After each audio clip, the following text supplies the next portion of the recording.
चित्त वाहे माऊलीचे चित्त ऐसे कळवळ्याचे जाते करीला भाविना प्रीते पोटे भार वाहे त्याचे सर्वस्व ही साहे ऐसे कळवळ्याचे जाते करीला भाविना प्रीते तुका म्हणे माझे तुम्हा संतावरी ओझे ऐसे कळवळ्याचे जाते करीला भाविना प्रीते विठ्ठल विठ्ठल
चित्त लेकराचे हित वाहे माऊलीचे चित्त आईसी कळवळ्याचे याते करीला भाविना प्रीते सेवेकरता घेतलेला अभंग मला हा माईक बदलून दिला तरी चालेल पण हा आवाज फार यायलाय हे काढून द्या देवा विठ्ठल विठ्ठल विठ्ठल विठ्ठल विठ्ठल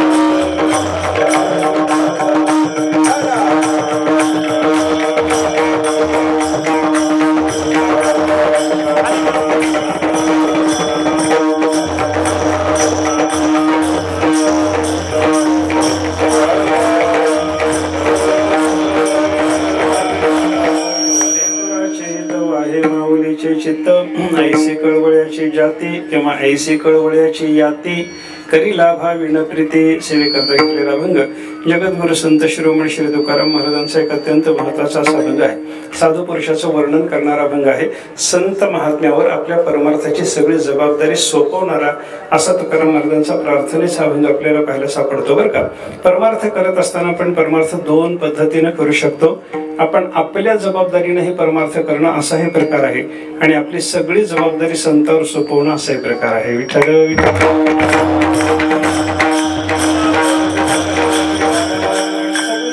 परमार्थाची जी करायची ती माझी मी करणार आणि परमार्थाची सगळी साधना करायची ती सद्गुरूंनी माझ्याकडून करून घ्यावी परमात्म्याने माझ्याकडून करून घ्यावी अशा भावनेनं परमार्थ करणारे असे दोन्ही प्रकारचे लोक आपल्याला जगामध्ये पाहायला सापडतात शास्त्रात याचं वर्णन आपल्याला पाहायला सापडतं अनेक ठिकाणी याची चिंतन आपल्याला पाहायला मिळतील बरं का आपली स्वतःची साधना स्वतः करणं स्वतःच्या जबाबदारीनं करणं मला श्रवण करायचं तर मी माझ्या स्वतःच्या जबाबदारीनं करणार मला मनन करायचं तर माझ्या जबाबदारीनं करणार मला निधिध्यासनासारखी साधना करायची असेल तर ते माझ्या जबाबदारीनं मी करणार मला भगवंताची सेवा करायची असेल तर ते माझ्या जबाबदारीनं करणार असा एक वर्ग आहे आणि मला श्रवण करायचं आहे पण सद्गुरूंनी ते मला घडवावं मला भगवंताची सेवा करायची आहे पण ती देवानी घडवावी मला नवविधा भक्ती पाहिजे आहे पण ते साधू पुरुषांनी मला द्यावी अशी भावना ठेवणारा एक वर्ग जगात पाहायला सापडतो विठ्ठल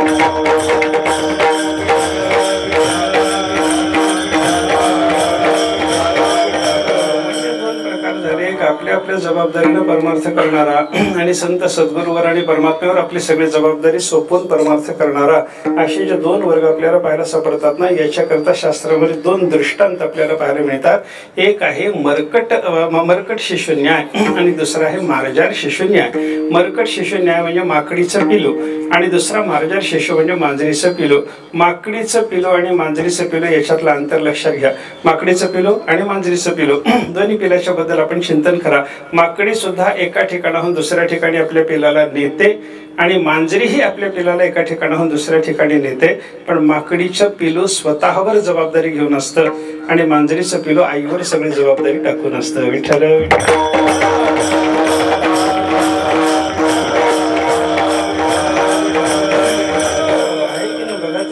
माकडी काय करते, आपल्या पिलाला एका ठिकाणाहून दुसऱ्या ठिकाणी न्यायचे. तिला या झाडावरून त्या झाडावर, त्या झाडावरून त्या झाडावर उड्या मारणारी माकडे आपल्या पिलाला पोटाशी धरते. आपण सगळ्यांनी पाहिलेला प्रकार आहे, माहिती असेल आपल्याला आहे बरं का.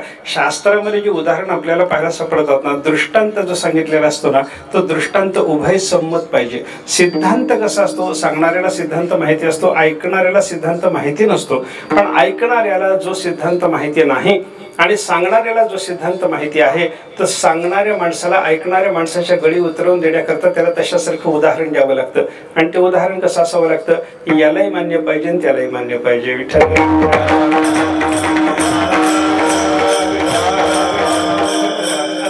सिद्धांत काय विचारात घ्यायचा आहे की परमार्थ करत असताना आपल्या जबाबदारीनं परमार्थ करणं आणि परमार्थ करत असताना सगळी जबाबदारी सद्गुरूवर किंवा सगळी जबाबदारी परमात्म्यावर सोपवणं, अशा दोन प्रकारचे आपल्याला सिद्धांतातले पाहिजे आहेत. त्याच्याकरता हे दोन उदाहरणं आहेत.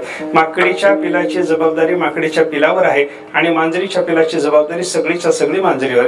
एका ठिकाणाहून दुसऱ्या ठिकाणी पिलू नेणं हा प्रकार दोघांच्या बाबतीमध्ये आहे. माकडी सुद्धा एका ठिकाणाहून दुसऱ्या ठिकाणी पिलू नेते, मांजरी सुद्धा एका ठिकाणाहून दुसऱ्या ठिकाणी आपलं पिलू नेत असते. पण माकडीचं पिलू माकडी घेऊन जाताना काय करते, आपल्या पोटाला ते पिलू धरते आणि ते पोटाला धरलेले जे पिलू आहे ते पिलू चारही पायानं आईच्या पोटाला घट्ट धरून बसतं आणि मग आई काय करते, त्या पिलाला एकच हात देते, एकच पाय, चार पायापैकी एक पाय म्हणजे पुढचा पाय म्हणजे एक हात असा पिलाला आधारा करता दिलेला असतो आणि तीन पायानं ती माकडी पळत पळत पुढे निघते. एका फांदीवरून दुसऱ्या फांदीवर उडी मारताना, या फांदीवरून या झाडावरून त्या झाडावर जात असताना समोरची फांदी पकडण्याकरता त्या माकडीला आपला पुढचा एकच हात पुरेसा नाही असे जेव्हा लक्षात येतं, तेव्हा पिलाचा काही एक विचार न करता माकडी पिलाला दिलेला हात सोडून देते, त्या हाताने पुढची फांदी पकडते.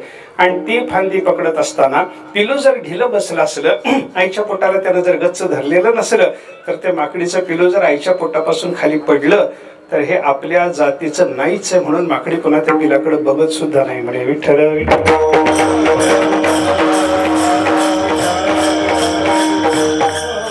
मेलं काय, जगलं काय, त्याच्याकडे त्या माकडीचा पुन्हा विचार नसतो, त्याच्याकडे ती ढुंकून सुद्धा पाहायला तयार नसते. त्याचं कारण काय, एकच कारण, माकडीच्या असा विचार असतो की पिलानं सगळी जबाबदारी आपली आपण व्हायची असते. आईच्या पोटाला घट्ट धरून बसणं, कारण त्या पिलानं काय केलेलं असतं, आपल्या चारही पायानं ते पिलं आईच्या पोटाला धरून बसतं. त्या पिलानं एकाही पायानं आईला धरलं नसतं तर सगळी जबाबदारी आईची होती. विठ्ठल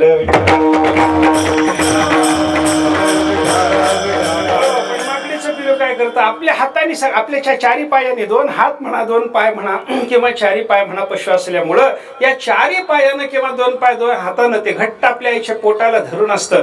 आईच्या पोटाला आपल्या चारी पायानं घट्ट धरून आहे म्हणजे आपली जबाबदारी आपल्यावर आहे, माझ्या रक्षणाची जबाबदारी माझ्यावर आहे. मी जर हात सोडला तर मी पडणार आहे, मी पाय सोडला तर मी पडणार आहे, हे त्या पिलाला माहिती आहे. म्हणजे सगळी स्वतःच्या रक्षणाची जबाबदारी एका स्थानातून दुसऱ्या स्थानामध्ये जात असताना हे पिलू स्वतःवर वागवत असतं. मांजरीचं बघा, मांजरी एका ठिकाणाहून दुसऱ्या ठिकाणी पिलू नेते. मांजरी एका ठिकाणाहून दुसऱ्या ठिकाणी पिलू नेत असताना मांजरीचं पिलू माकडीच्या पिलासारखं आईच्या पोटाला घट्ट धरून बसलेलं असतं का? कसा प्रकार असतो तुम्ही सांगा की जरा मला, कसं जातं ते तोंडात. मांजरी काय करते, आपल्या पिलाला आपल्या तोंडाने त्याची मान पकडलेली असते, त्या तोंडाने आपल्या दातामध्ये. ज्ञानेश्वर महाराजांनी अहिंसेचं उदाहरण म्हणून ते आपल्याला सांगितलेलं पाहायला सापडतं बरं का. प्रेमाचे निसांगाडे लासी पिली धरी तोंडे तेथ दाताच्या गरडे के उठेगा, बरं वर्णन करतात. प्रेमानं ती मांजरी काय करते, मांजरीनं आपलं पिलूही दातातच धरलेलं असतं आणि मांजरीनं उंदीरही दातातच धरलेला असतो, पण प्रेमानं धरणं पिलाला असतं, उंदराला नाही. विठ्ठल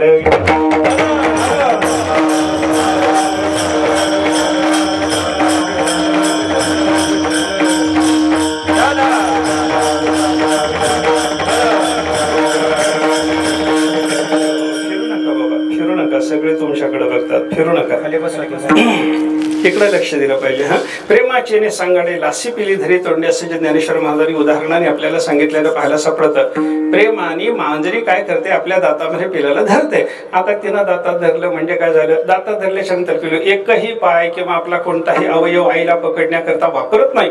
याचा अर्थ काय झाला, मांजरीच्या पिलाने आपल्या रक्षणाची सगळी जबाबदारी आपल्या आईवर सोपवलेली आहे. मांजरीच्या पिलानं जशी आपली सगळी जबाबदारी आईवर सोपवावी, त्या पद्धतीनं परमार्थ करत असताना आपली सगळी जबाबदारी सद्गुरूवर सोपवणारे किंवा परमात्म्यावर सोपवणारे असे जे गुरुभक्त किंवा हरिभक्त असतात, त्या गुरुभक्त किंवा हरिभक्ताला आपल्या परमार्थामध्ये मार्जार शिशु न्यायाचे भक्त म्हणतात.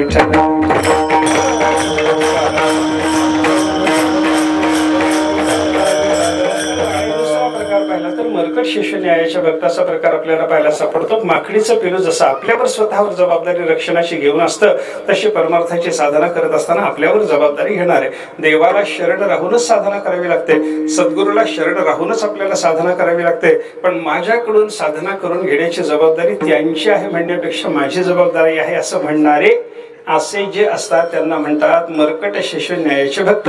मरकट शिशु न्यायाच्या भक्ताला स्वतःची जबाबदारी स्वतःला असते आणि मार्जार शिशु न्यायाच्या भक्ताला मात्र त्याची सगळी जबाबदारी परमात्मा किंवा सद्गुरू वाहत असतात.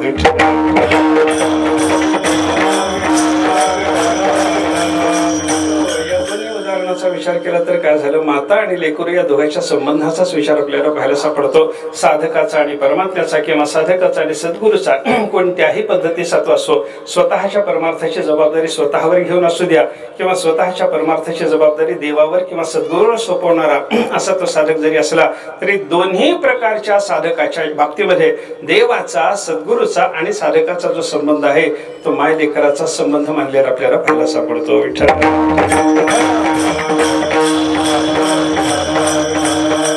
माता आणि लेकरू या दोघांचा संबंध बरं का, म्हणून आपल्याकडे मातेचं फार मोठं महत्व शास्त्राने सांगितलेलं पाहायला सापडतं. आई किती मोठी असते याचा विचार जर केला तर जननी जन्मभूमिश्च स्वर्गादपि घरी असे अपि स्वर्णमयी लंका नमी लक्ष्मण रोचते. रामचंद्र प्रभूच्या मुखातले रामायणामधले उद्गार आपल्याला पाहायला सापडतात. सोन्याची असलेली लंका रामचंद्र प्रभूने ज्यावेळेला जिंकून घेतली त्यावेळेला काही वानर सेनेतल्या काही लोकांनी रामचंद्र प्रभूला विनंती केली, देवा ही लंका सोन्याची हो, आपण जिंकून घेतलेली हो, आता हे सोडू नका, इथंच आपली राजधानी स्थापन करा, हे आपल्या ताब्यात घ्या. असं म्हणल्यानंतर रामचंद्र प्रभूने सांगितलं, लंका सोन्याची असेल, माझी अयोध्या मातीची असेल, पण मला आवडणारी अयोध्याच आहे म्हणे. विठ्ठल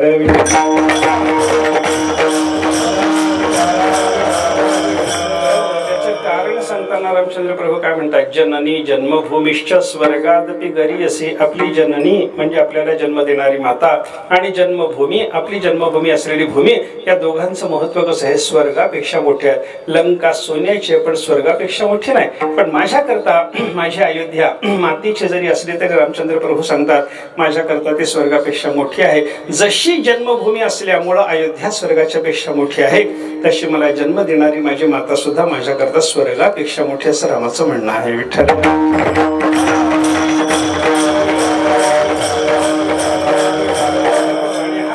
लक्षात घेतला तर मातेचा काय महिमा आहे, मातेचं काय मोठेपणा आहे हे आपल्याला लक्षात घेता येतं बरं का. आणि हा मातेचा मोठेपणा लक्षात घेऊन आपल्याकडे संत महात्म्यांनी वर्णन करत असताना देवालाही काही ठिकाणी माता म्हणलं, संतालाही काही ठिकाणी माता म्हणलं, आपल्या जन्मदात्रीला सुद्धा माता म्हणलेलं आपल्याला पाहायला सापडतं. देवाचा सुद्धा माता म्हणून गौरव, संताचा सुद्धा माता म्हणून गौरव.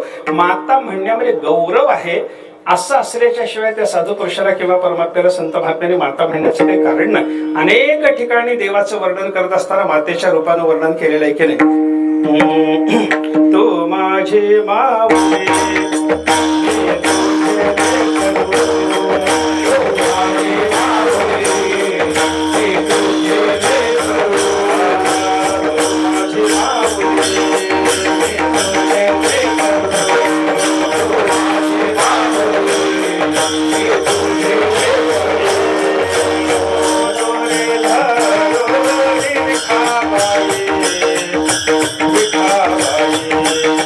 नको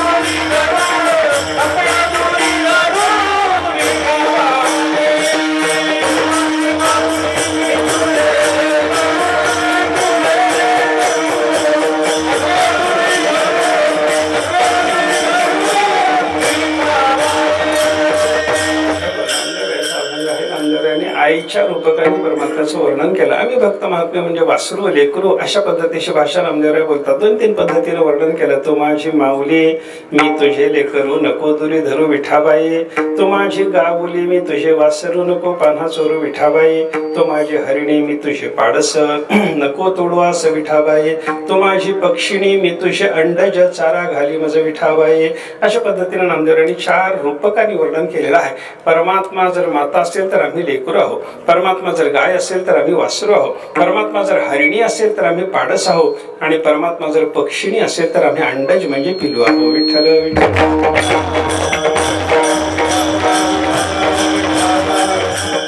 अंडजाच्या रक्षणाची जबाबदारी जशी पक्षिणीची आहे, पाडसाच्या रक्षणाची जबाबदारी जशी हरिणीची आहे, वासराच्या पोषणाची जबाबदारी जशी गायीची आहे, आणि लेकराचं पालन पोषण रक्षण करण्याची जबाबदारी जशी मातेची आहे, तशी भक्ताच्या रक्षणाची सगळी जबाबदारी परमात्म्याची आहे. विठ्ठल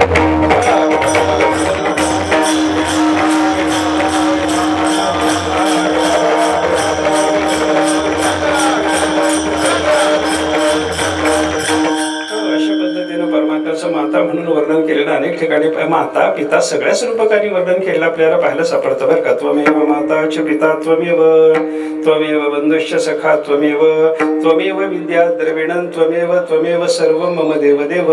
हे देवाधिदेवा माझ्याकरता सगळं तूच आहेस, माझ्याकरता जड पदार्थाच्या रूपात असलेलं द्रव्य सुद्धा तूच आहेस, माझं घरदार सुद्धा देवा तूच आहेस, माझी शेतीबाडी सुद्धा तूच आहेस, माझा उद्योगधंदा तूच आहेस, आणि माझ्या संबंधात असणारे सगळे नातेवाईक सुद्धा देवा तूच आहेस. कृष्ण माझी माता, कृष्ण माझाच पिता, बहिणी बंधू चुलता कृष्ण माझा.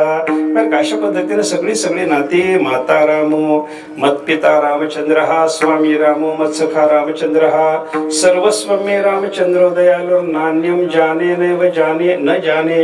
अशा पद्धतीने रामरक्षा स्तोत्रामध्ये रामचंद्र प्रभूला उद्देशून सगळी नाती रामाशी जोडलेली पाहायला सापडतात. आपल्या वारकरी संतांनी आपली सगळी नाती परमात्मा पंढरीनाथाशी जोडलेली पाहायला सापडतात.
विठ्ठल भगिनी आणि भ्राता, विठ्ठले विण चाड नाही गोता, तुका म्हणे आता नाही दुसरे. विठ्ठलाच्या शिवाय आम्हाला दुसऱ्या कोणत्याही गणगोताची चाड म्हणजे इच्छा सुद्धा नाही. आमच्या सगळ्या गणगोताच्या रूपात परमात्मा पंढरीनाथ आहे असं तुकाराम महाराज बोलले.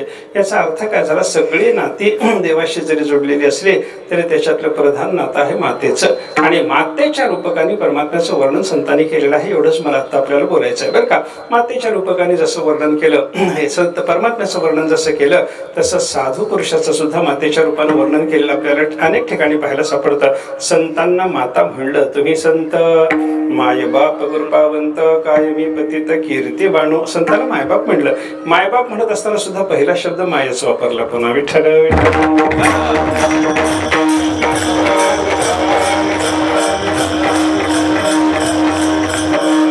साधका जमा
असते तेव्हा धडधड करते देशात. साधकाचा मायबाप दरुषाने हरिताप सर्वाभूते सुखरूप ज्ञानोबा माझा. ज्ञानोबाचं वर्णन करत असताना कसं केलं, साधकाचा मायबाप. ज्ञानेश्वर महाराज म्हणजे साधकाची माता पिता आहेत असं त्यांचं वर्णन करताना पहिला शब्द कोणता, माता. माता याच पद्धतीनं ज्ञानेश्वर महाराजांचं वर्णन सगळ्याच वेदशास्त्र देती ग्वाही म्हणती ज्ञानाबाई आई. वेदशास्त्राने सुद्धा ग्वाही देऊन सांगितलं म्हणतात नाथ महाराज की ज्ञानेश्वर महाराज म्हणजे सगळ्या जगाची माता आहे. विठ्ठल विठ्ठल.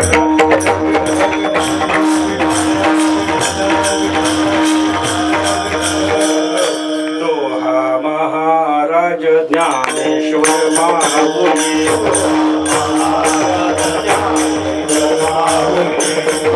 महाराज ज्ञानेश्वर माऊली, जिने निगमावली प्रगट केली, प्रगट केली.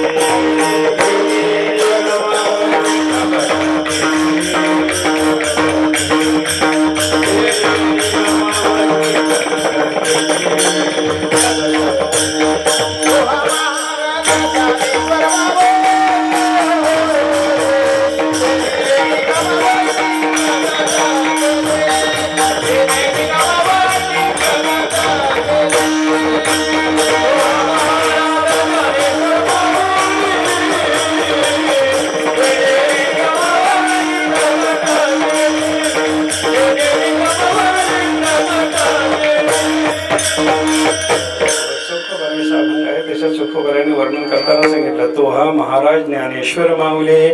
आमच्याकरता महाराजाधिराज कोणी असतील तर ज्ञानेश्वर माऊली हे महाराजाधिराज आहेत असं वर्णन केलं. पण महाराजाधिराज म्हणत असताना सुद्धा ज्ञानेश्वर माऊली हा शब्द चोखोबारायांनी सुद्धा वापरलेला आपल्याला पाहायला सापडतो बरं का. ज्ञानेश्वर महाराजांच्या मध्ये हे ज्ञानेश्वर महाराज माता आहे, सगळ्यांची माता. ज्ञानराज माझी योग्याची माऊली, जेणे निगमवल्ली प्रगट केली. हा नामदेवरायाचा अभंग आहे. नामदेवरायाच्या अभंगातही निगमवल्ली प्रगट केली हे वर्णन आहे.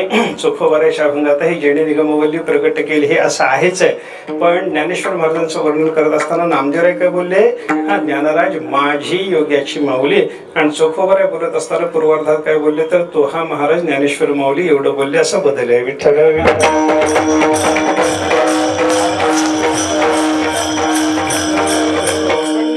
माऊली.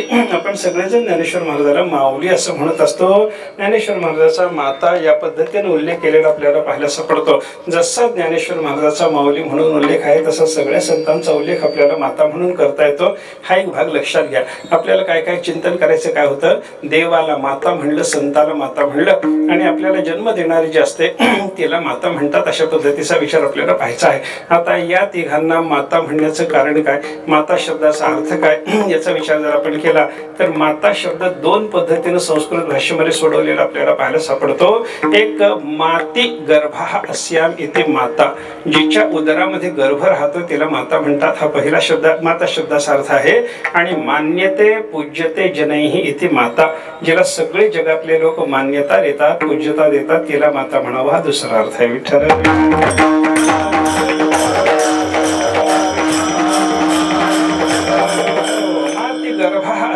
माता. माता शब्दाचा एक अर्थ असा सांगितला की बाबा जिच्या उदरामध्ये गर्भ राहतो, जी आपल्या पोटामध्ये लेकराला सांभाळते, 9 महिनेपर्यंत उदरामध्ये लेकराला सांभाळणारी अशी जी माता असते त्या मातेला माता म्हणावं अशा पद्धतीचा विचार आहे. जी उदरात गर्भ सांभाळते, आपला गर्भ उदरात जिनं सांभाळला तिला माता म्हणायचं जर ठरलं तर परमात्म्याला या अर्थानं माता म्हणता येतं का, साधू पुरुषाला या अर्थानं माता म्हणता येतं का याचा विचार आपल्याला करावा लागेल. आणि सगळ्या जगाचा गर्भ आपल्या उदरात साठवणार असल्यामुळं परमात्म्याला माता म्हणता येतं हे आपल्याला त्याच्यातून लक्षात घेतलं पाहिजे बरं का. अनंत ब्रह्मांडे उदरी हरि हा बालक नंदागरी, हरि हा बालक नंदागरी, हरि हा बालक नंदागरी.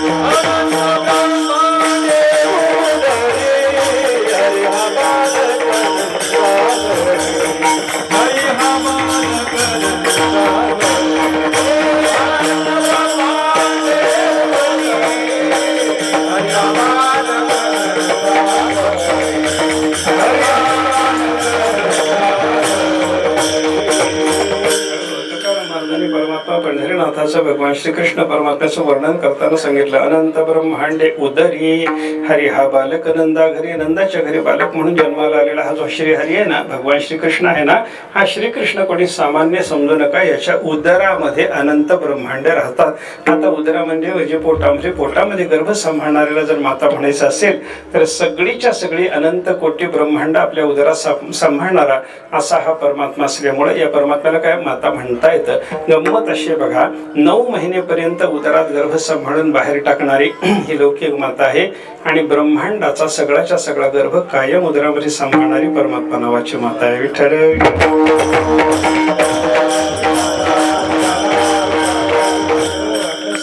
विचार करा, आपण देवाच्या पोटामध्ये आहोत. जन्माला आलो तरी देवाच्या पोटात, मरून गेलो तरी देवाच्या पोटात आपलं राहणं आहेच आहे.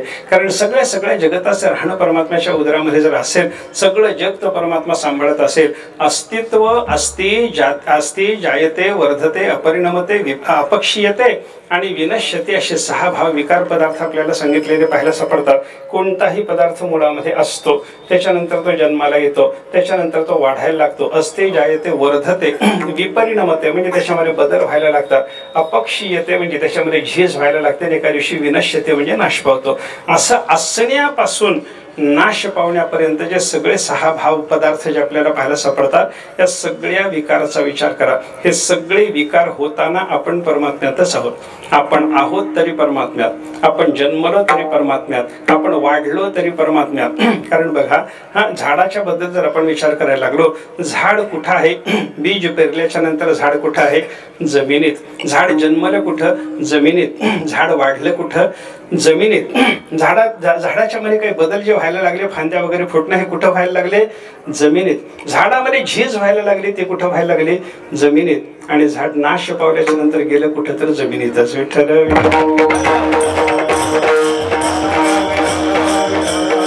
असण्यापासून नाश पावण्यापर्यंत झाडाचं सगळं जसं जमिनीत आहे, तसं असण्यापासून संपूर्ण नष्ट होण्यापर्यंत आपलं सगळं अस्तित्व परमात्मा स्वरूपात आहे. परमात्म्याच्या उदरामध्ये आपण आहोत. परमात्म्याच्या उदरातच आपण जन्माला येतो. परमात्म्याच्या उदरातच आपली वाढ होत असते. परमात्म्याच्या उदरातच आपल्यामध्ये वेगळ्या प्रकारचे बदल होत असतात. परमात्म्याच्या उदरामध्ये असतानाच आपल्यामध्ये हळूहळू झीज व्हायला सुरुवात होते आणि परमात्म्याच्या उदरातच एका दिवशी आपला विलय होऊन जातो.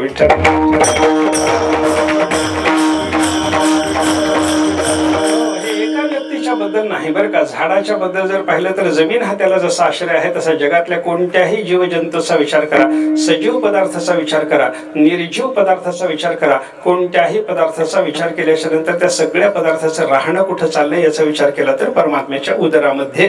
अनंत ब्रह्मांडाला आपल्या उदरामध्ये कायम सांभाळणारा हा परमात्मा आहे. मग ज्याच्या उदरामध्ये गर्भ राहतो, जिच्या उदरामध्ये गर्भ राहतो, त्याला जर माता म्हणायचं असेल तर या सगळ्या अनंत ब्रह्मांडाचा सगळ्याच्या सगळा पसारा आपल्या उदरामध्ये साठवणारा हा परमात्मा असल्यामुळं त्याला सगळ्या जगाची माता म्हणतात. पिताहमस्य जगतो माता धाता पितामहा. भगवंताने गीतेमध्ये स्वतः सांगितलं, मी एकाची माता नाही, पिताहम अस्य जगतः माता. मी या सगळ्या जगाचा बापही आहे आणि मी या सगळ्या जगाची माताही आहे म्हणतात परमात्मा. विठ्ठल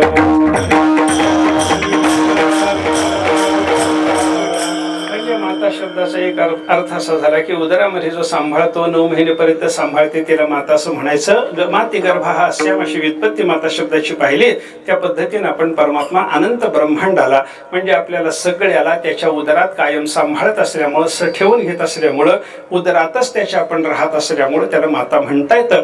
हा विचार आपण केला. दुसरा माता शब्दाचा अर्थ असा आहे, जो पूज्य असतो त्याला माता म्हणतात. आता देवाच्या बद्दल जर विचार करायला लागलो आपण, या देवाच्या सारखा दुसरा कोण पूज्य जगामध्ये सांगा? परमात्म्याच्या सारखा दुसरा कोणीही जगामध्ये पूज्य आपल्याला पाहायला सापडायचा नाही. म्हणून अर्जुनानं 11व्या अध्यायामध्ये विश्वरूप दर्शन झाल्याच्या नंतर घाबरलेला अर्जुन देवाच्या समोर क्षमा मागायला जेव्हा उभा राहिला, तेव्हा अर्जुन बोलायला लागला भगवंताशी. स्थाने ऋषिकेश तव प्रकीर्त्या जगत प्रहृष्यत्यनुरज्यते च रक्षांसि भीतानि दिशो द्रवन्ति. शेवटचा शब्द ऐका, सर्वे नमस्यन्ति च सिद्ध संघाः जगामध्ये जेवढे सिद्धांचे समुदाय आहेत ते सगळेच्या सगळे देवा तुला नमस्कार करतात. आणि कस्माच्यतेन नमेरन महात्मन गरीयसे ब्रह्मणोप्यादी करतरे. पुढे अर्जुनाच्या मुखामध्ये भगवद्गीतेमध्ये असे शब्द आपल्याला पाहायला सापडतात. देवा हे सगळे बडे बडे लोक तुला नमस्कार करतात. आणि हे सगळे बडे लोक तुला नमस्कार का करणार नाही? कारण सगळ्याच्या आधी जन्मलेला ब्रह्मदेव त्याचा सुद्धा तो बाप आहे. सगळ्यांनी तुझ्या पाया पडलंच पाहिजे. विठ्ठल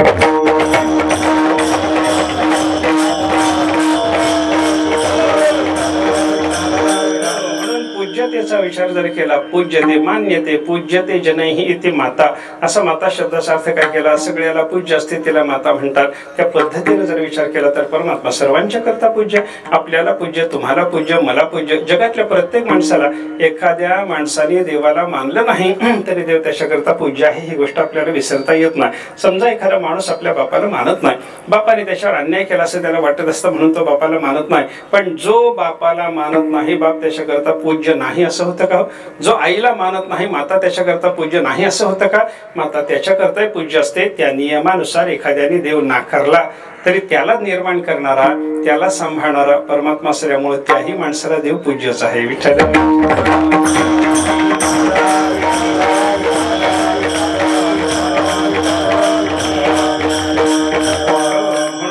नरसिंह तापनी परिसरामध्ये एक मंत्र येतो. त्या मंत्रामध्ये असं वर्णन आहे, यम सर्वे देवा नमन्ते मुमुक्षवो ब्रह्मवादिनश्च. श्रुती माता वर्णन करायला लागली त्या परमात्म्याला, नरसिंह भगवंताला नमस्कार कोण कोण करतात ऐका. यम सर्वे देवा नमन्ते, पहिल्यांदा सांगितलं त्याला सगळे देव नमस्कार करतात. हा मुमुक्षवः नमन्ते, जगामध्ये सगळे परमात्म्याला जाणू इच्छिणारे, मोक्ष प्राप्त करून घेऊ इच्छिणारे मुमुक्ष त्याला नमस्कार करतात. आणि ब्रह्मवादिनश्च, ब्रह्मवादी शब्दाचे दोन अर्थ केले. ब्रह्म म्हणजे वेद, त्याच्या संबंधाने वाद करणारा म्हणजे बोलत राहणारा, वेद बोलणारा, वेद पठन करणारा, तोही त्या देवाला नमस्कार करतो. आणि ब्रह्मवादी शब्दाचा अर्थ परब्रह्म साक्षात्कार ज्यानं संपादन केलेला आहे आणि ब्रह्म बोलण्याची ज्याची क्षमता आहे असा महात्मा सुद्धा भगवंताला नमस्कार करतो. ब्रह्मज्ञानी नमस्कार करतात, वेद पाठक नमस्कार करतात, सगळे मुमुक्ष नमस्कार करतात, सगळे देव नमस्कार करतात. त्या देव शब्दाचा अर्थ सुद्धा दोन पद्धतीने लावला. देव म्हणजे सगळ्या इंद्र चंद्र वगैरे देवता असाही देव शब्दाचा अर्थ आहे. आणि देवा हा विषयीणः, सगळेच्या सगळे देव विषयांध असल्यामुळं विषयी माणसाला सुद्धा देव शब्द लावलेला आपल्याला पाहायला सापडतो. म्हणून विषयी नमस्कार करतात, मुमुक्षु नमस्कार करतात, मुक्तही नमस्कार करतात. पामरासारखा एखादा मूर्ख नमस्कार करत नसेल तर विचाराचे कारण नाही. विठ्ठल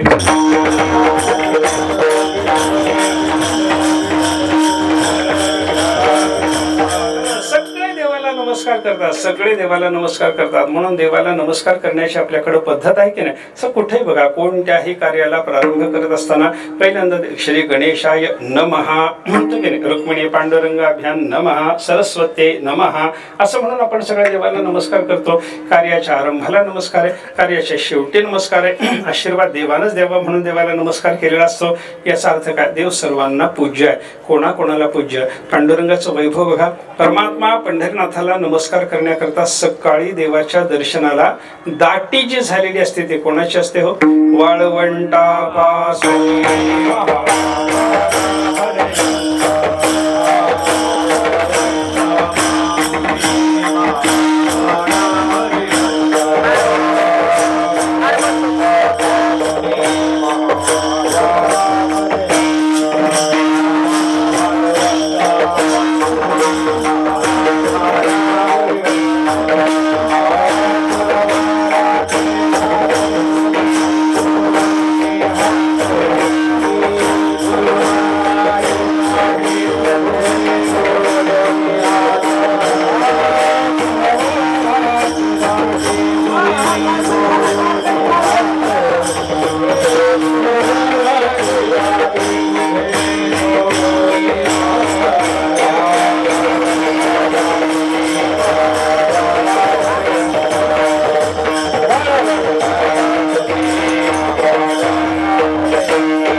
पर्यंत सुरवराचे दाटी उभे जोडून हात. तुकाराम महाराजांसारखे संत महात्मे आपल्याला वर्णन करून सांगतात परमात्मा पंढरीनाथाच्या दर्शना करता. शांतरा माझ्याकडे बघा. विठ्ठल विठ्ठल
लेकुराचे हित वाहे माऊलीचे चित्त आईसी कळवळ्याची जाती जाती करी लाभा विनप्रीती.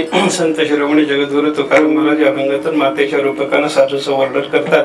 त्या निमित्तानं देव संत आणि माता या सगळ्यांना माता म्हणलं जातं हे आपण पाहिलं. माता शब्दाचा अर्थ पाहत असताना तो देवाकडे कसा लागतो याचा विचार आपण करत होतो. पहिला विचार असा आहे जी गर्भ सांभाळते तिला माता म्हणतात. आणि दुसरा अर्थ असा आहे जी मान्य असते पूज्य असते सगळ्याच्या करता वंदनीय असते तिला माता म्हणतात. या अर्थानं दोन्ही अर्थानं देवाची पूज्यता कशी आहे याचा विचार आपण आतापर्यंत केला. परमात्मा सगळ्या जगाचा गर्भ उदरात सांभाळतो म्हणून त्याला माता म्हणा. आणि परमात्मा सगळ्या जगाला पूज्य असतं त्याचं प्रमाण चालू होतं वळवंटापासून महाद्वारापर्यंत सुरवराची दाटी उभे जोडून हात. वाळवंटापासून महाद्वारापर्यंत परमात्मा पंढरीनाथाला नमस्कार करण्याकरता सकाळच्या वेळेला काकड्याच्या वेळेला सुर वर सुर शब्दाचा अर्थ देव आणि वर देवामधले श्रेष्ठ असे जे इंद्रचंद्र महेंद्रादिक देव आहेत ते सगळे दाटीनं हात जोडून देवाला नमस्कार करण्याकरता आलेले असतात उभे असतात असं वर्णन आपल्याला या चरणात पाहायला सापडतं. याचा अर्थ काय परमात्मा सगळ्या जगाला पूज्य सगळ्या देवाला पूज्य आहे. सर्वांना पूज्य विषयीला पूज्य मुमुक्षुला पूज्य देवांना पूज्य ब्रह्मज्ञानाला पूज्य सर्वांना तो पूज्य आहे म्हणून पूज्यतेच्या दृष्टीने सुद्धा देवाला माता म्हणता येतं. हा जरा देवाच्या संबंधानं माता शब्द वापरण्याचा विचार बरं का. त्याच्यानंतर आता संताला माता जे म्हणलेलं आहे संताच्या बद्दल माता म्हणत असताना उदरात गर्भ सांभाळणारी तिला माता म्हणतात. आता संतांनी कोणाचा गर्भ सांभाळावं आपण विचार करा. साधू पुरुष कोणाचा गर्भ सांभाळतात याचा विचार जर केला तर साधकाचा नवीन जन्म घडवण्याचं काम सद्गुरूच करत असतात बरं का. जन्माचा विचार करत असताना वेगळा वेगळा जन्म आपल्याकडे सांगितलेला पाहायला सापडतो. कसं पहा मातेच्या उदरातून आपण जन्माला आलो हाही आपला जन्म झाला. आणि ब्राह्मण वगैरेंना द्विज जे म्हणतात की नाही द्विज हा शब्द आहे की नाही त्या द्विज शब्दाचा ब्राह्मणालाच द्विज म्हणतात असं समजायचं कारण नाही. क्षत्रिय वैश्याला हे द्विज म्हणतात त्यांनाच द्विज म्हणतात असं समजायचं कारण नाही. अंड्यातून जन्माला येणारा जो जो प्राणी असेल त्या प्रत्येकाला द्विज म्हणतात. विठ्ठल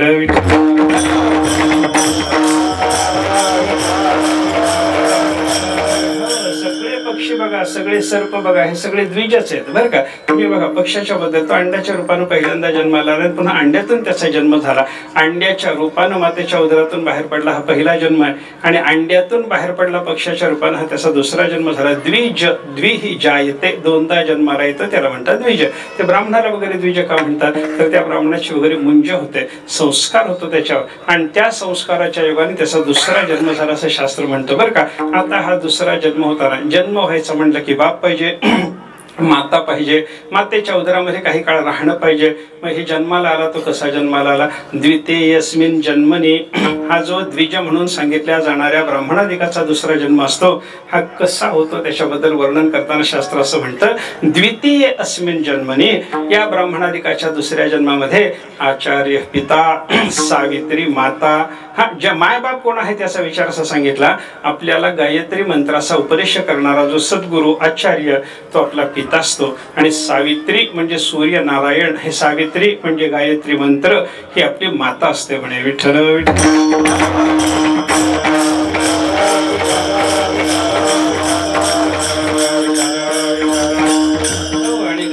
उदरामध्ये आपण सांभाळले जातो, मग जन्माला येतो तेव्हा द्विजत्व सिद्धी, अशा पद्धतीचा विचार शास्त्राने आपल्याला सांगितलेला आहे बरं का. म्हणजे गायत्री आपली माता आहे आणि गायत्री माता आपला गर्भ सांभाळते, आणि ती गर्भ सांभाळते म्हणूनच तिच्याकडे भर्ग शब्द आहे बरं का. तत्सवितुर्वरेण्यं भर्गो देवस्य धीमहि, तो भर्ग शब्द आहे की नाही, तो भर्ग शब्द उलटा केला की त्याचंच गर्भ होतं. भर्ग म्हणजे तेज, आणि ते तेज आपल्या स्वरूपाचं तेज, गायत्रीची उपासना केल्याच्या नंतर गायत्री माता आपल्याला तेजाच्या रूपात उदरात वाढवते आणि गर्भ म्हणून सांभाळते आणि तेजाच्या रूपामध्ये जन्म देते, म्हणून तिच्याकडे भर्ग आहे. तो भर्ग म्हणजे तिनं आपला सांभाळलेला गर्भच आहे. विठ्ठल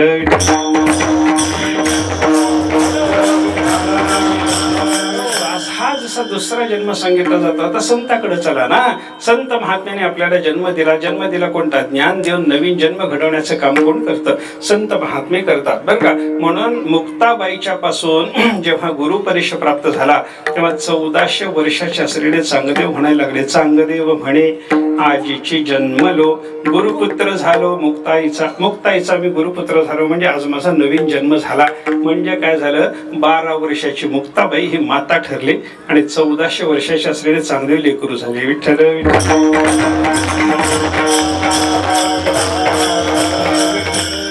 हा जन्म कसा झाला, 12 वर्षाच्या मातेपासून 1400 वर्षाच्या लेकराचा जन्म झाला, तो कसा झाला हो, याचा विचार जर केला तर हा देहाचा जन्म नाही, हा ज्ञान देण्याच्या योगाने घडलेला दुसरा जन्म आहे, अशा पद्धतीचा विचार करा. संत सद्गुरू आपल्याला ज्ञान देतात. संत तेथ विवेका असणे की जे, गुरु तेथ ज्ञान ज्ञानी आत्मदर्शन दर्शनी समाधान, आधी जैसे सद्गुरूच्याकडे ज्ञान असतं आणि ते ज्ञान आपल्याला देऊन आपला दुसरा जन्म घडवण्याचं काम संत सद्गुरू करत असतात. म्हणून संत जन्म देतात, आणि जन्म द्यायचं म्हणलं की त्या जन्माच्या अगोदर उदरामध्ये सांभाळावं लागतं. ज्ञान देऊन आपला दुसरा जन्म घडवण्याकरता तो ज्ञानाचा भाग आपल्या ठिकाणी परिपक्व होईपर्यंत सद्गुरूंनी त्यांच्या पोटात उदरात आपल्याला सांभाळलेलं असतं. हा सद्गुरूचा उदरात सांभाळण्याचा जो प्रकार आपल्याला पाहायला सापडतो याला काय म्हणायचं. आणि गंमत अशी आहे, स्वरूपाच्या उदरामध्ये एकदा सद्गुरूंनी आपल्याला घेतलं की देव जसा ब्रह्मांडाला आपल्या उदरात कायम घेऊन असतो, तसं स्वरूपाच्या उदरात घेतल्याच्या नंतर संत सद्गुरू आपल्याला कायम उदरात घेऊन असतात. विठ्ठल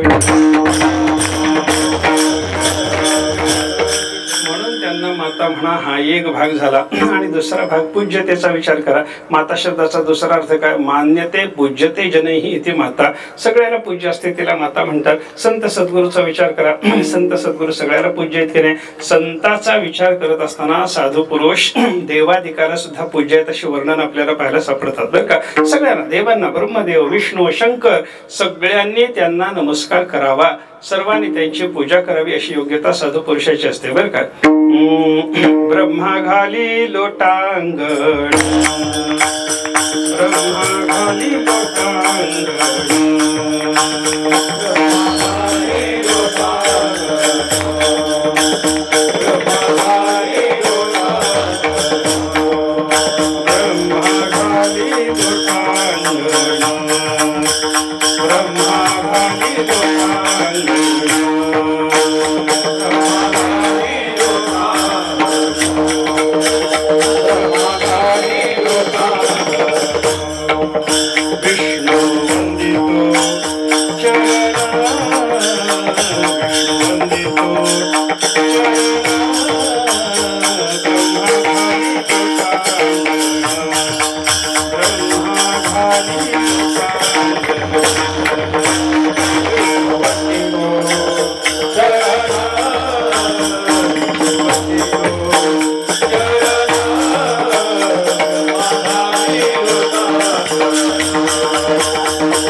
विष्णू वंदितो चरण. नाथ मला साधू पुरुषाचं वर्णन करत असताना सांगतात की बाबा साधूचं दर्शन झाल्याबरोबर ब्रह्मदेव त्यांना लोटांगण घालतात. ब्रह्मदेव म्हणजे सृष्टीचा आदिदेव आहे.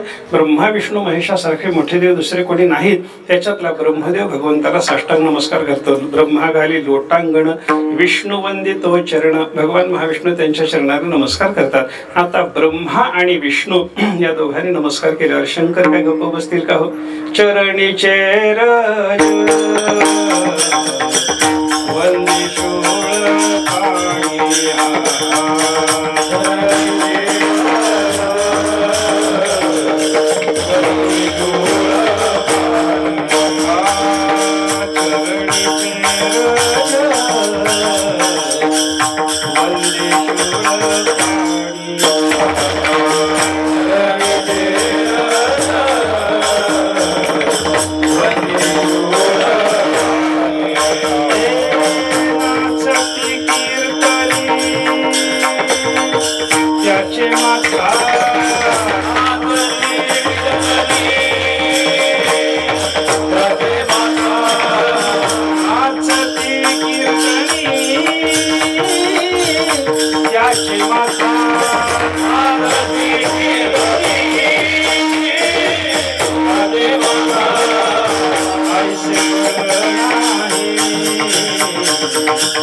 पाणी शोभळ पाणी नाचती कीर्तनी त्याचे माथा.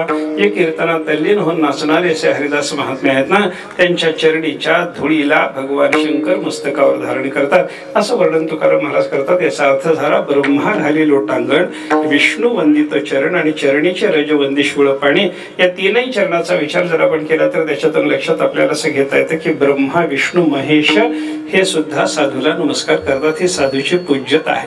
साधकाचा गर्भ ज्ञानाच्या जन्माकरता म्हणून आपल्या उदरामध्ये सांभाळणारे सद्गुरू आहेत. आपल्या उदरात घेऊन त्याला श्रवण घडवतात, आपल्या उदरात घेऊन त्याला मनन निधी ध्यासन घडवतात आणि तेवढा काळपर्यंत उदरामध्ये त्यांनी सांभाळलेलं असतं. महावाक्याचा उपदेश करण्याच्या निमित्तानं श्वेतकेतूला उद्दालक ऋषीने 9 वेळेला तो उपदेश केला. म्हणजे 9 महिने उदरात सांभाळणंच आहे. विठ्ठल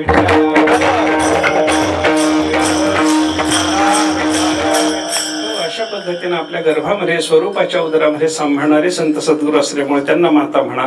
आणि सगळ्या जगाला नव्हे, ब्रह्मा विष्णू महेशालाही ते पूज्य आहेत, म्हणून पूज्यतेच्या दृष्टीनेही त्यांना माता म्हणावं हा विचार आपण केला. आता उदरात गर्भ सांभाळणारे आणि पूज्य असणारे तिला माता म्हणावं असा अर्थ असल्यामुळं देवाला माता कसं म्हणायचं तेही पाहिलं, संताला कसं माता म्हणलं जातं तेही आपण पाहिलं.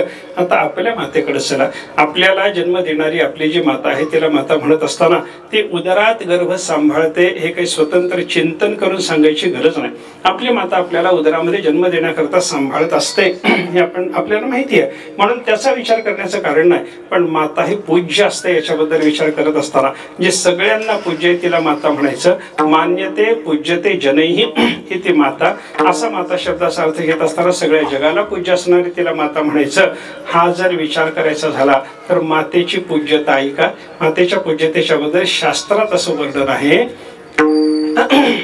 शास्त्राचं चिंतन आपल्याला त्या संबंधात सांगतं. सर्व वंदेनापि यतीना प्रसूर वंद्या प्रयत्नतः. शास्त्र असं सांगतं आपल्याला, एखादा माणूस त्यानं जर संन्यास घेतला म्हणजे विधियुक्त संन्यास घेतला, नुसते भगवे कपडे घालून फिरायला लागला की लगेच संन्यासी होत नाही.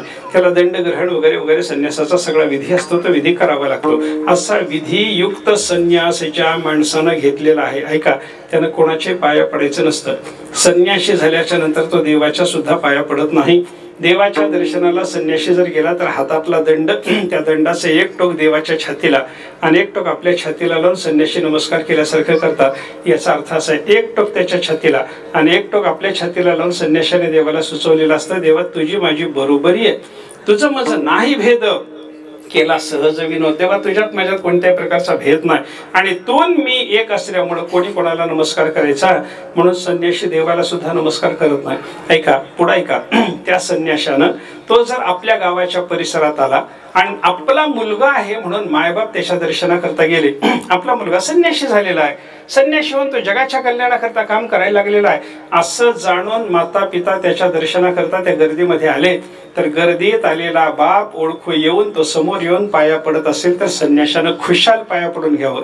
पण आई मात्र गर्दीत जिथं बसली असेल हुडकत तिथं जाऊन तिच्या पाया पडलं पाहिजे असं शास्त्राचं चिंतन आहे. विठ्ठल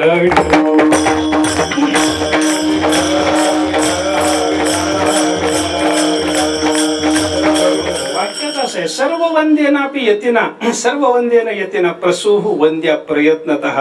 प्रयत्नपूर्वक समाजातून तिला शोधून काढावून आपल्या आईला नमस्कार करावा असा संन्याशानं सुद्धा आईला नमस्कार केला पाहिजे. जो संन्याशी ज्याला देवाला नमस्कार करायची परवानगी नाही, जो संन्याशी, तो संन्याशी असा असतो, अशा योग्यतेचा असतो की बापाने त्याला नमस्कार केला तरी त्याला परवा करायची गरज नसते. पण त्या साधू पुरुषाला त्या संन्याशाला आपल्या मातेला नमस्कार करावा लागतो. विठ्ठल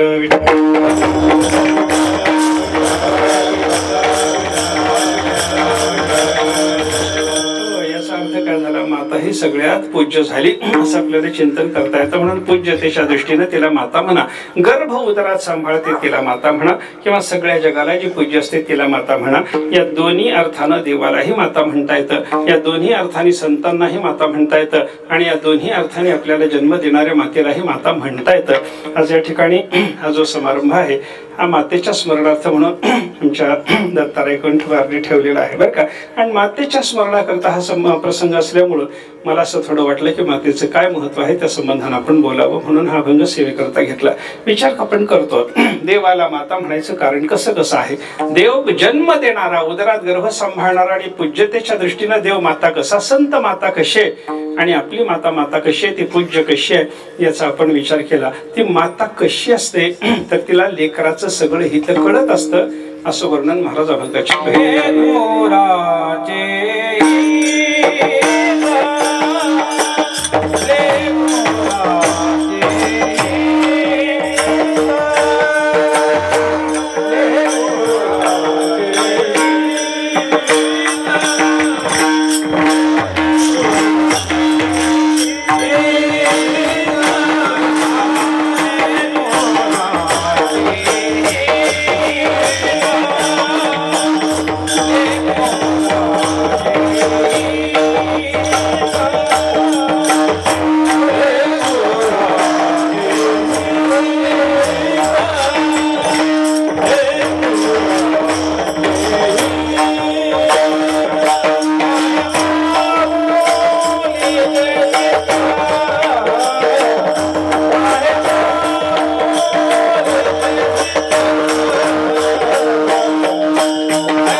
चित्त जाणे माऊलीचे चित्त दोन्ही पाठ आहेत बरं का. लेकराचे हित जाणे, मातेला लेकराचं हित कळत असतं आणि माता लेकराच्या हिताचं वहन करत असते. आपल्या लेकराचं हित व्हावं असं वहन करणं म्हणजे पोटामध्ये आपापल्या पोराचं हित वागवणं. आपल्या पोराचं हित झालं पाहिजे अशी मनामध्ये भावना वागवणं याला हित वाहणं म्हणतात. आणि आपल्या लेकराचं हित जाणणं याला हित जाणणं असं म्हणतात बरं का. हित जाणणं वेगळं आहे, वागवणं वेगळं आहे. पोराचं हित कळणं वेगळं आहे आणि पोराचं हित झालं पाहिजे अशी मनामध्ये भावना वागवणं हे वेगळं आहे. ऐका, सख्खी माता सावत्र माता यांच्यात जर भेद आपण पाहायला लागलो तर सख्ख्या मातेला जसं लेकराचं हित कळतं तसं सावत्र मातेला सुद्धा लेकराचं हित कळतच असतं. पण ते हित उदरात वागवण्याचं काम मात्र सख्खी माता करते, सावत्र माता करत नाही. विठ्ठल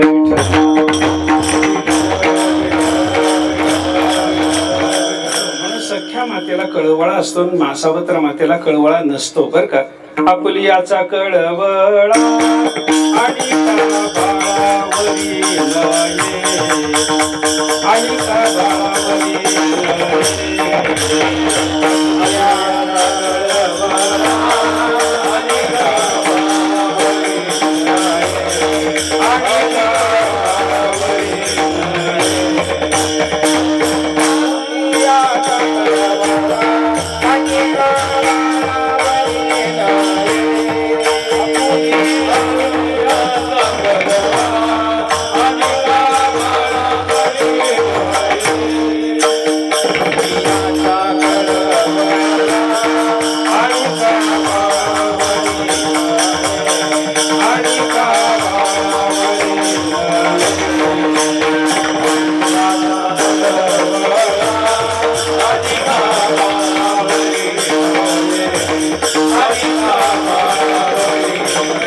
आणि बाळावरी नाहीये.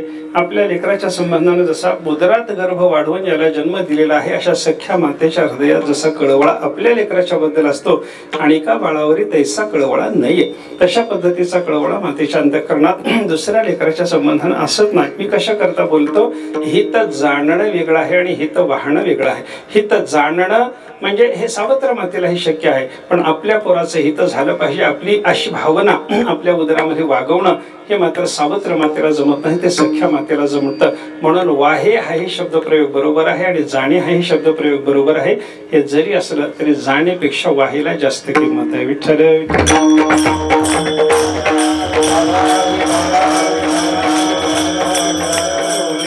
हित वाहे माऊलीचे चित्त, आपल्या पोराचं हित झालं पाहिजे अशी भावना माता आपल्या उदरात वागवत असते.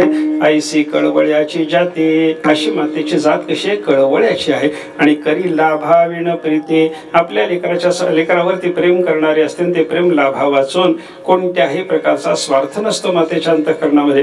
पोरांनी माझ्याकरता हे करावं, याच्याकरता मी आज लेकरावर प्रेम करते असं म्हणून जी माता लेकरावर प्रेम करते तिचं प्रेम खरं लेकरावर नाहीच आहे म्हणून समजा. विठ्ठल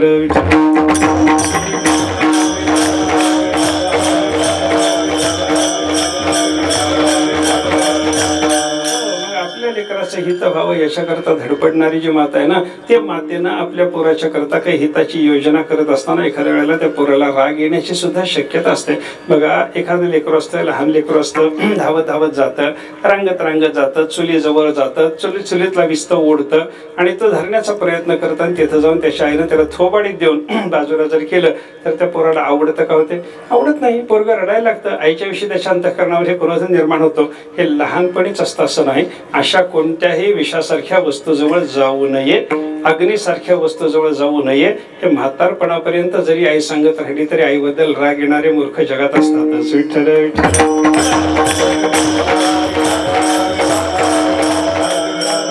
विष आहे तिकडे जाऊ नको बाबा, परस्त्री विष आहे तिकडे जाऊ नको बाबा, जुगार विष आहे तिकडे जाऊ नको बाबा. हे माता सांगायला लागल्याच्या नंतर कोणत्या तरुणाला आवडतं सांगा ना. मग मातेच्या संबंधाने त्याच्या अंतःकरणामध्ये क्रोध निर्माण होतो. पण आपल्या पोराच्या अंतःकरणात आपल्याविषयी क्रोध निर्माण व्हायला लागला तरी जी स्वतः रागावत नाही तिलाच माता म्हणायचं. म्हणून महाराजांनी तिसऱ्या चरणातून जे वर्णन केले ते बघा.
सर्वस्व हे आहे. तुकोबारे वर्णन करतात, पोटात ज्याचा 9 महिनेपर्यंत भार वागवलेला आहे त्याचे सर्वस्व हे आहे.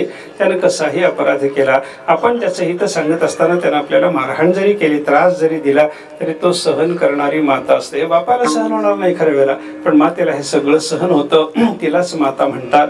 असा विचार सगळा मातेच्या संबंधातला सांगून, अशी माझी माता संत महात्म्य असल्यामुळं त्या संतावर मी माझा सगळा भार घालून आहे. महाराज अभंगाच्या शेवटच्या चरणात बोलतो, तुकमणी माझे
संतावरी ओझे तुकोबारा शेवटी सांगतात, असा मातेसारखा साधू पुरुषाचा स्वभाव असल्यामुळं माझं ओझं सगळं संत महात्म्यावर बी घालून मोकळं आहे.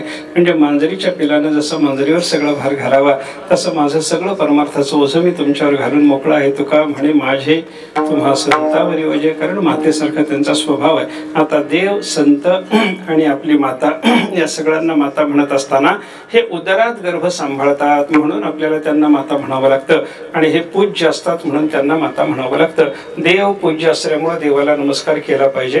त्या देवाच्या नमस्काराचं फल काय? साधू पूज्य असल्यामुळे साधूला नमस्कार केला पाहिजे. संताच्या नमस्काराचं फल काय? आणि आपली माता पूज्य असल्यामुळे मातेला नमस्कार केला पाहिजे. तिला नमस्कार केल्याचं फळ काय? एका एका श्लोकातून त्याचा शास्त्राच्या आधाराने विचार सांगतो. भगवंताला नमस्कार केला. एकोपी कृष्णस्य कृतः प्रणामः दशाश्वमेधावभृतेन तुल्यः दशाश्वमेधी पुनरेति जन्म कृष्ण प्रणामी न पुनर्भवाय. व्यास महर्षी महाभारतामध्ये सांगतात, एक भगवान श्री कृष्ण परमात्म्याला नमस्कार करा. तुका म्हणे, गोजरिया विठोबा पाया पडू द्या म्हणून एकदा परमात्मा पंढरीनाथाच्या चरणावर डोकं टेकून या. एक देवाला केलेला नमस्कार आपल्याला 10 अश्वमेध यज्ञाचं पुण्य देतो, असं चिंतन व्यास महर्षी सुरुवातीला सांगतात. आणि 10 अश्वमेध यज्ञाचं पुण्य देतो हे सांगून झाल्याच्या नंतर व्यास महर्षी म्हणतात, थोडं चुकलोच म्हणे मी बोलायला. कसं चुकलो? व्यास महर्षी सांगतात, 10 अश्वमेध यज्ञ करणारा मनुष्य त्या पुण्याच्या प्रभावानं स्वर्गात जातून पुन्हा ते पुण्य संपल्याच्या नंतर त्याला मृत्यू लोकात जन्माला यावं लागतं. पण भगवंताला एकदा नमस्कार केला की त्याला पुन्हा जन्म नाही अशी त्याची अवस्था होते. हा देवाच्या नमस्काराचा परिणाम. आता साधूला नमस्कार केल्यावर काय मिळतं त्याच्याबद्दलचा विचार ऐका. अभिवादनशीलस्य नित्यं वृद्धोपसेविनः चत्वारि तस्य वर्धन्ते आयुः विद्या यशो बलम. आपण अभिवादनशील झालं पाहिजे. नमस्कार करण्याचा, मोठ्या माणसाला साधू पुरुषाला नमस्कार करण्याचा आपला शील म्हणजे स्वभाव झाला पाहिजे. स्वभाव होऊन नमस्कार करणं वेगळं, कोणीतरी बळजबरीनं सांगतो म्हणून नमस्कार करणं वेगळं आहे. आपण स्वभाव होऊन नमस्काराचा संताला जर नमस्कार केला तर आपल्या 4 गोष्टी वाढतात. म्हणे आयुष्य वाढतं, ज्ञान वाढतं, यश वाढतं आणि आपलं बलही वाढतं. हा मोठ्या माणसाला साधू पुरुषाला नमस्कार करण्याचा फललाभ आपल्याला सांगितला. आता मातेला नमस्कार करण्याचं फल काय असतं त्याचं वर्णन करत असताना आपल्याला काशी खंडामध्ये असं चिंतन पाहायला सापडतं. एक केलेला नमस्कार, सकाळी उठवून आपलं स्नान वगैरे नित्यकर्म झाल्याच्या नंतर आपण आपल्या मातेला केलेला एक नमस्कार आपल्याला काय देतो ऐका. एका नमस्काराचं फल ऐका. भूप्रदक्षिण षटकेन काशी यात्रा युतेन च सेतुबंध शतस्नानैः तत्पुण्यम मातृवंदने. आईला केलेला एक नमस्कार आपल्याला एवढं फल देतो. काय काय? 6 वेळेला आपण पृथ्वीची प्रदक्षिणा केली, संपलं नाही. 6 वेळेला पृथ्वीची प्रदक्षिणा करण्यातून जे पुण्य निर्माण होतं ते पुण्य अधिक बेरीज करत चला. त्याच्यानंतर काशी यात्रा अयोध्येनच 10,000 वेळेला काशीची यात्रा केली. आपल्या घरून काशीला जायचं, तिथून परत यायचं, मावंद करायचं, पुन्हा दुसरी यात्रा करायची. अशा 10,000 यात्रा काशीच्या आपण केल्या. त्याचं जे पुण्य निर्माण होतं अधिक, अजून संपलं नाही, अधिक त्याच्यात अजून अधिक जोडून घ्यायचंय. काय करायचं? सेतुबंध शतस्नानैः. रामेश्वरला जाऊन रामचंद्र प्रभूंनी जो सेतू बांधला ना, त्या सेतुबंधाच्या ठिकाणी जाऊन आपण स्नान करायचं. किती? शतस्नानैः. 100 वेळेला तिथं स्नान करायचं. म्हणजे रामेश्वरची 100 वेळेला यात्रा करून तिथं सेतुबंधामध्ये स्नान करायचं. 10,000 काशी यात्रा करणं, रामेश्वरच्या 100 यात्रा करून तिथं सेतुबंधामध्ये 100 वेळेला स्नान करणं आणि सबंध पृथ्वीला 6 वेळेला प्रदक्षिणा करणं, एवढ्याचं मिळून जे पुण्य आहे आपल्या मातेच्या पायावर डोकं ठेवून एक केलेला नमस्कार आपल्याला एवढं पुण्य रोज द्यायला तयार आहे.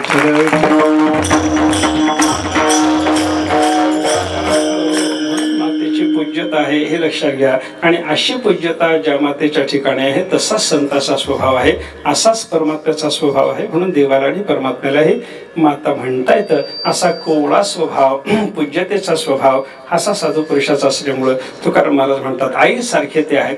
उदरात ज्याचा भार वागवलेला आहे त्याने केलेले अपराध सुद्धा सहन करायला माता जशी तयार आहे, तसं आपण परमार्थ करत असताना आपल्याकडून चुकून माकून साधूचा अपराध जरी घडला तरी संत सद्गुरू आपल्याला क्षमा करतात. ते का क्षमा करतात? आपली माता आहेत म्हणून क्षमा करतात.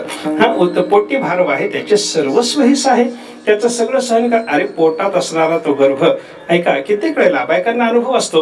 उदरात गर्भ असताना ते पोर हालचाल जे करतं ना, त्याच्यात कित्येक वेळेला आईला पोटात ते लाथा झाडून मारत असतं. आता पोटातल्या त्या गर्भानं लाथ झाडली तर आईला आनंद आहे का दुःख आहे सांगा ना? आनंद असतो, आनंद असतो. ते मी एक लहानपणी पाहिलेलं दृश्य सांगतो. एक माऊली असं आपल्या मांडीवर लेकराला घेऊन बसलेली होती. 4-5 महिन्याचं लेकरू होतं आणि ते जोर जोरात लाथा झाडून त्याला मारत होतं. तिच्या पोटात वगैरे इकडे तिकडे त्या लाथा लागत होत्या. त्या लाथा लागत असताना समोरून जाणाऱ्या घरातल्या वाडवडील माणसाला ती माऊली सांगत होती, बघा हो किती जोरात लाथ मारतो. हे हसून सांगत होते. आता बघा हो किती जोरात लाथ मारतो, म्हणजे त्या 5-6 महिन्याच्या पोरानं लाथ मारल्याच्या नंतर आईला आनंद आहे. म्हणून 20 वर्षाच्या घोड्यानं पुन्हा तिला आई तुला लाथ मारून दाखवतो म्हणलं तर चालतं का? चालत नाही. पोटी भार आहे त्याचे सर्वस्व हे आहे. उदरात लहान असताना म्हणजे कोणत्याही प्रकारची जाणीव नसताना झालेला जो अपराध आहे माता जशी सहन करते त्या पद्धतीनं संत महात्मे सुद्धा आपल्याकडून घडणारा अपराध सहन करतात. आपलं कल्याण करण्याची त्यांची प्रवृत्ती असते. त्या दृष्टीनं साधू पुरुषाच्या चरणाला आपण नमस्कार केला पाहिजे. साधू पुरुष आपल्याला स्वरूपाच्या उदरात घेऊन वाढवीत असतात म्हणूनही त्यांना माता म्हणलं, आणि साधू पुरुष आपल्याला पूज्य असतात म्हणूनही त्यांना माता म्हणलं. म्हणून मातेच्या स्वभावाचे असल्यामुळं तुका म्हणे माझे संतावरी ओझे ऐसी कळवळ्याची या ते करी लाभावी न प्रीते, असं त्या साधूच्या संबंधामध्ये तुकोबारायांनी केलेलं वर्णन आहे. हाच संताचा स्वभाव जाणून आपण संताला शरण असलं पाहिजे. हाच भगवंताचा स्वभाव जाणून आपण भगवंताला शरण असलं पाहिजे. आणि हाच आपल्या मातेचा स्वभाव जाणून आपण मातेलाही शरण असलं पाहिजे. मातेची सर्वतोपरी सेवा केली पाहिजे. आणि त्याच पद्धतीनं मातेच्या ठिकाणी श्रद्धाभाव धारण करून मातेची सेवा करताना आमच्या दत्ताराय कंठवारनी त्यांच्या भावानी वगैरे सुद्धा मातेची सेवा जशी केली तशाच पद्धतीने जिवंत असताना सेवा करणं, त्याच्यानंतरही सेवा करणं. पुत्र धर्माचा विचार सांगत असताना शास्त्र आपल्याला असं सांगतं ना, जीवतोर वाक्य करणात प्रत्यब्दम भूरी भोजनात गयायाम पिंडदानाच त्रिभिः पुत्रस्य पुत्रता. या 3 गोष्टी केल्याच्या नंतर पुत्राचा पुत्रधर्म सिद्ध होतो. मुलाचं पुत्रत्व सिद्ध होण्याकरता त्याला 3 गोष्टी कराव्या लागतात. मायबाप जिवंत असेपर्यंत त्यांची आज्ञा पाळणं, 1 ते मेल्याच्या नंतर त्यांच्या श्राद्ध तिथीला विपुल अन्नदान करणं, 2 आणि एकदा त्यांच्याकरता गयेला जाऊन विष्णुपराच्या ठिकाणी पिंडदान करून येणं. या 3 गोष्टी केल्या की पोराचा पुत्रधर्म सिद्ध होतो. त्या पद्धतीनं आपल्या मातेचीही या रायकंठवार परिवारानं सेवा केलेली आहे. जिवंत असताना ही सेवा केली आणि आता त्या गेल्याच्या नंतर एवढं मोठं अन्नदान, एवढं मोठं नामचिंतन वगैरे सगळं घडवून आपल्याला मातेच्या सेवेमध्ये प्रवृत्त असलं पाहिजे. याचाच आदर्श त्यांनी वाडवडिलांचा मानला. त्या पद्धतीनं ते सेवेमध्ये आहेत. त्यांची मातेची सेवा लक्षात घेऊन आपण सुद्धा आपल्या मातेच्या सेवेत प्रवृत्त असलं पाहिजे.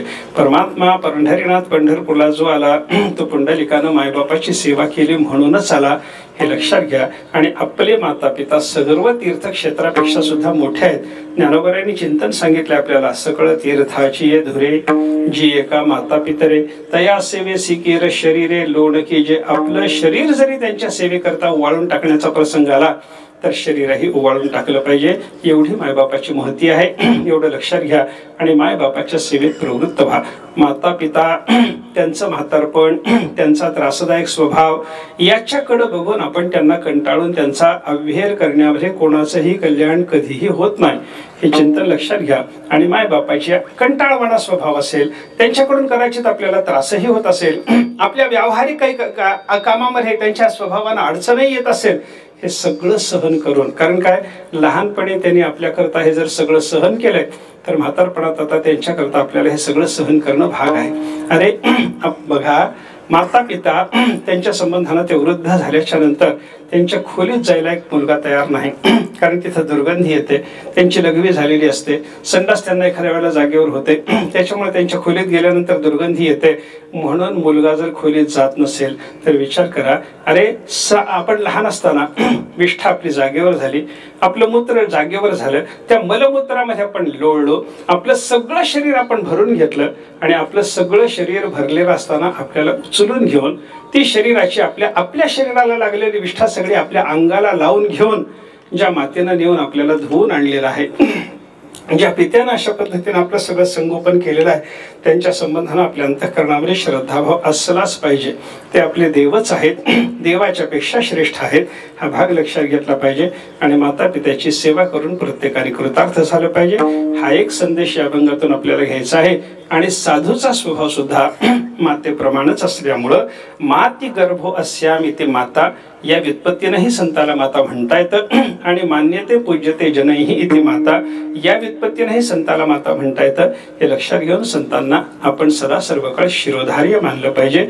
एवढं या अभंगाच्या चिंतनातून आपण लक्षात घ्यावं, एवढं सांगून सेवा पूर्ण करतो. ज्ञानेश्वर